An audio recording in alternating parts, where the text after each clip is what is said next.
भाई इनके साथ साथ राम शरीफ राजभर, उमरपुर प्रधान, रामायण राजभर, नसीराबाद कोट प्रधान और पिंटू राजभर, पूर्व ब्लॉक अध्यक्ष रतनपुरा, ये सभी साथियों के नाम पे जोरदार ताली बजाइए।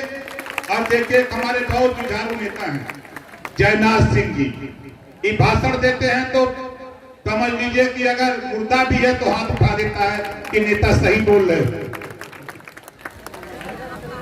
जोरदार ताली बजा के इनका स्वागत करिए। तो जो जहां बैठा वहीं खड़ा हो जाइए, सब लोग खड़ा हो जाइए, सब लोग खड़ा हो जाइए, हमारी तरह हाथ ऊपर करिए। हम बोलेंगे नारा तब बोलिएगा, जय सुहेलदेव, जय सुहेलदेव। आवाज नहीं बाहर जा रही, ताव से बोलिए, जय सुहेलदेव, जय सुहेलदेव। भारतीय समाज पार्टी जिंदाबाद, भारतीय समाज पार्टी जिंदाबाद। साथियों, जो जिस साधन से आया है आराम से धीरे धीरे जाइएगा, कहीं किसी को असुविधा नहीं होनी चाहिए, और कहीं किसी को कोई असुविधा होती है तो हम लोगों को भी अवगत कराइएगा।